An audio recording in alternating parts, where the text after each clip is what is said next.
J'ai fabriqué ce beau dodécadone avec du bois de récup, hein, du bois comme ça. Là. Ça pose pas trop de problèmes. Donc un dodécadone, je connaissais même pas son nom là avant. J'ai regardé sur internet. 12 pièces, hein. Donc on prend 360 degrés, on divise par 12, bon, ça nous fait 30 degrés, et puis vu qu'on va avoir deux traits de lame, en fait il faut régler sa lame à 15 degrés. Donc vous délignez des languettes de bois à 15 degrés, et ça se fait très bien. Un petit rouleau de scotch pour assembler le tout, et vous avez ça. Donc maintenant, l'étape d'après, puisque l'idée c'est de faire une boîte, ça va être donc de lui faire un fond et un couvercle. Alors pour ça, en fait, j'ai du bois. Voilà, regardez. Il est comme ça. Alors qu'est-ce qui se passe en fait? Il y a notre cœur qui contraint le bois, donc, et qui finit par le tordre, quoi. Donc ce que je vais faire, je vais déligner en plein milieu du cœur, et puis faire des bandes. Et puis je vais vous faire voir ça. Et puis donc on va essayer de faire un plateau avec des petites languettes. Hein. Je vais marquer mes bois. Comme ça, je saurai qui est qui. Et ça, je sais que c'est la face cœur. C'est tout simple. Et deuxième truc, je vais marquer l'épicentre du cœur. Là où j'ai passé ma lame.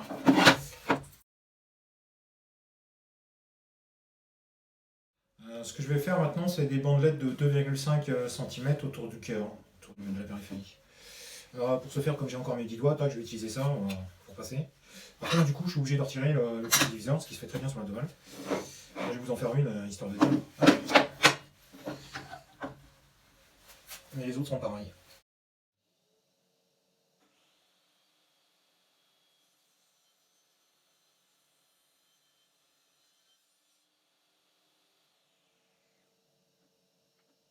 Voilà, j'ai débité tous mes bois là. Donc là, je les ai remis dans le bon ordre. Ce que je vais faire, c'est qu'au niveau du collage, hop, ça c'est le cœur. Le cœur là. Je vais en inverser une, ok. Ensuite, la suivante, elle est bonne, et celle-là inversée. Tac, tac et tac. Donc, normalement, là maintenant, je devrais avoir beaucoup moins de contraintes au niveau du bois. Pour l'assemblage, ce que je vais faire, j'avais déligné des petites baguettes. Hop, ce sera un assemblage avec des fausses languettes. Je rainure ça.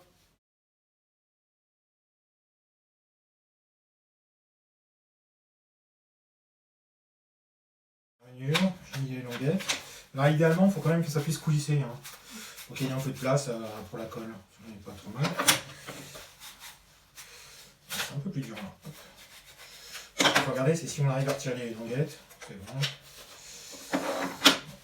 C'est ouais, un minimum quand même de colle, quoi.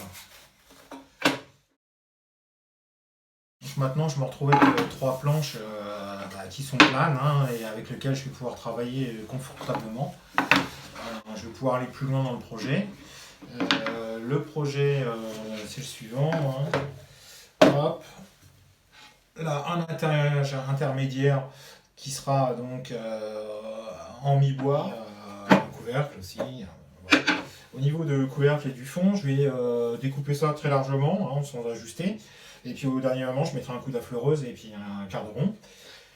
Je veux réaliser une rainure à cette distance du bas. Donc je vais la tracer.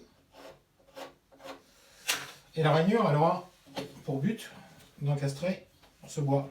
Donc je vais tracer. Donc ça, c'est la partie qu'il va falloir que je fasse sauter. Pour ce faire, c'est assez simple.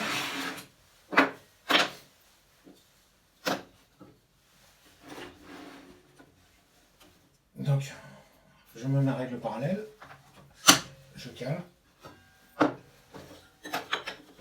Je vais pouvoir effectuer mon premier trait de scie. Alors comme c'est une entaille, je peux laisser le kit parallèle. Donc j'ai effectué mon premier trait de scie. Il va falloir effectuer maintenant celui-ci. Mon bois, donc je vais le décaler de l'épaisseur à incruster. Je viens mettre mon guide parallèle en affleur.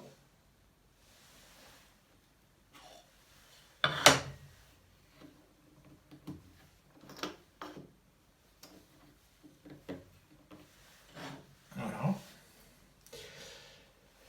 Et maintenant, il va falloir que j'ôtre l'épaisseur d'un trait de scie.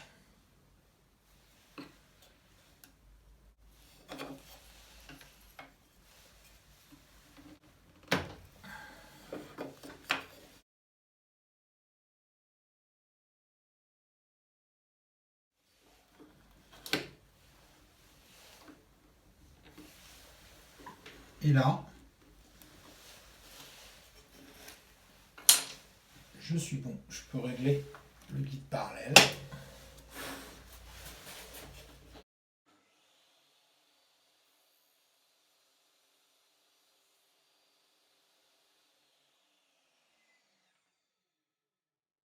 Il ne reste plus qu'à nettoyer entre les deux.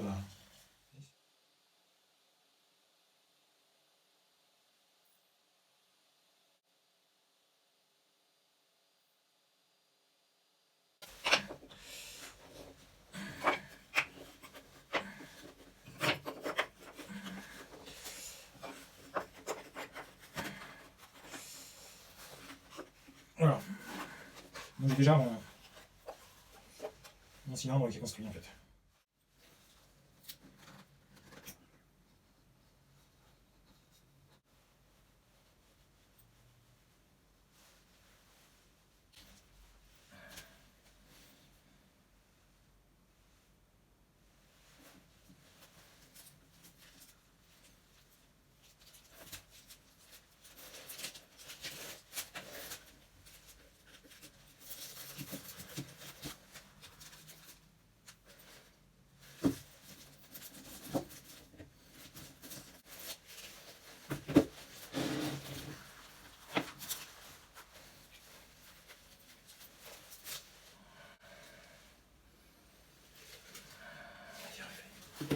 Découpe des couvercles. Donc là, il y a une petite cale à 30 degrés. J'ajuste à l'œil, en fait, j'ai repris le tracé.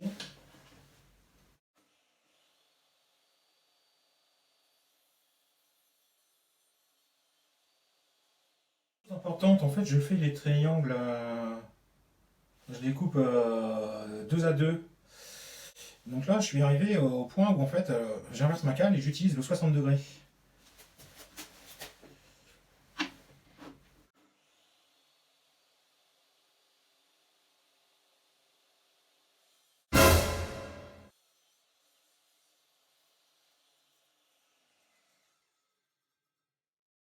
Donc là, je suis bien à côté.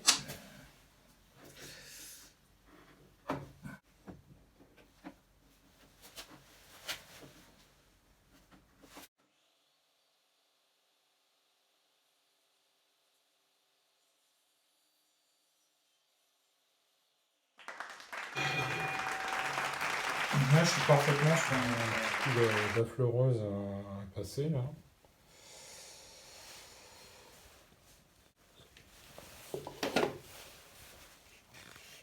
Là, donc finalement j'ai fait ma rainure tour pour tour.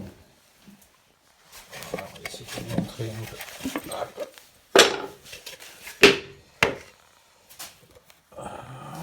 Alors c'est très propre la rainure. Au montage que j'ai effectué là sur la défonceuse.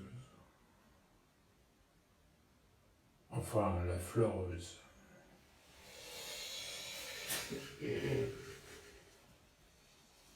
Ça me plaît. Bon bah voilà, le projet est fini, hein. Pour moi je n'ai pas tout filmé. Alors hors caméra, qu'est-ce que j'ai fait? Bah, j'ai pris un petit café. Je l'ai même pris plein. Hein. Donc j'avais fait la rainure ici. Et là, donc j'ai fait des petits quarts de rond, histoire que le couvercle s'emboîte encore plus facilement. Et comme c'est destiné à être une poubelle, pour que, bah, je sais pas, ça glisse bien. Je sais pas. J'avais envie de faire des quarts de rond, donc j'ai fait des quarts de rond en périphérie. Qu'est-ce que j'ai fait d'autre? J'ai fait aussi en fait donc ma petite poubelle en imprimante 3D. Donc mon couvercle. Hein, alors mon couvercle, évidemment, comme il s'agit d'un produit manufacturé, oui, si je ne prends pas le bon couvercle, évidemment, ça ne va pas marcher. Rigolade. Va pas super bien sur tous les côtés. Donc j'ai fait un petit repère avec une mèche ronde pour indiquer à l'utilisateur. On peut le mettre, hein, d'ailleurs, le couvercle, c'est pas trop le souci. Hein, mais pour indiquer l'endroit où ça se place le mieux, quoi. Il y a un double fond. Donc là c'est pareil, j'ai fait un petit quart de rond là. Bon bah tout ce qui est aspect finition, c'est pas moi qui vais le traiter, hein, c'est la personne à laquelle je vais offrir cette boîte qui va s'en occuper. Donc le double fond, hop. Voilà. Qui tient très solidement. Hein, voilà. Grosso modo, le projet.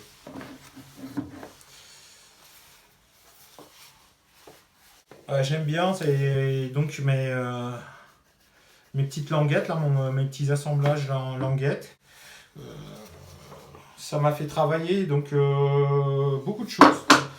Donc le délignage, la mise au cote, j'ai joué aussi un petit peu avec cette bête-là, hein, que je vous conseille. Alors pourquoi je l'aime bien, moi, celle-ci? C'est tout simple, c'est qu'en fait, pour la démarrer, vous avez deux boutons à appuyer. Donc un premier qui va déclencher le rétroéclairage, là il n'y a pas de danger, je peux mettre ma main. Par contre, à partir du moment où j'ai appuyé une deuxième fois, voilà, on démarre la bête. Moi je la trouve sécuritaire pour ça par rapport aux modèles qui sont sur 220 volts. C'est une machine que j'aime bien. En plus pour changer les fraises, c'est quand même facile. Là, ça se démonte bien. C'est une machine que j'aime bien. Une machine qui est légère, qui se règle facilement. C'est une machine avec laquelle j'apprécie de travailler, quoi. Celle-ci, je vous conseille. Maintenant, c'est pas un produit que je vous place. Hein. C'est une chose que j'ai acheté avec mes propres deniers. Par contre, je sais que c'est comme ma scie sous table, c'est du matériel qui marche bien une fois qu'il est bien réglé. Pour faire les quarts de rond, bah, j'ai utilisé cette fraise-là. Ouais, je voulais vous faire voir. Donc, ouais, il y a quand même. Il y a quand même un paquet d'étapes avant d'arriver au produit fini. C'est bien parce que ça fait travailler la précision. Bon, bah, tout n'est pas parfait, hein, du tout. Tout sens là, c'était une ébauche sur du bois rustique. Hein, c'est de la palette. Hein, et puis je ferai ça dans du vrai bois, quelque chose de noble ultérieurement. Je voulais voir un petit peu comment ça allait se passer. Et d'ailleurs, ça m'a permis de réfléchir un petit peu à comment mieux faire la chose. Et le prochain coup, en fait, je commencerai par coller le double fond là. Je commencerai par m'occuper du double fond avant de m'occuper des autres parties. Donc en fait, c'est très simple, hein. Là on retrouve les mêmes angles, donc c'est une prolongation du bois. Enfin, il n'y a rien de compliqué au niveau des débits des morceaux de bois là. Tout ça, je pense que en y réfléchissant un petit peu, vous allez trouver très vite comment ça fonctionne. Ouais, c'est pareil, là j'ai fait un petit fond en ABS avec l'imprimante 3D qui s'intègre très bien. Et puis on s'aperçoit que finalement, en fait, mes erreurs manuelles sont relativement faibles. Hein. Il y en a sur deux côtés. Hein. Ça s'encastre vraiment bien. Donc pour du travail manuel, c'est bien. C'est un très bon exercice, le dodécagon. Je le conseille. Très bon exercice. Donc, bon, mais après, il y a un peu de temps à lui consacrer.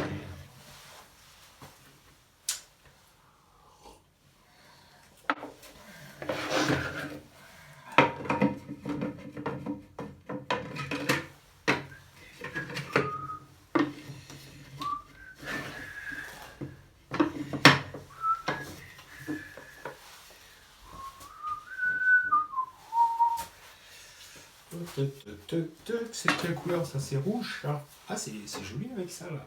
C'est joli ça. Là, ça tourne bien là. Ah, mais c'est pas mal ces petites glissières là. Ah, puis là, on peut les bloquer. Ah, mais si le prochain coup, je leur parlais un petit peu de comment faire des molettes là.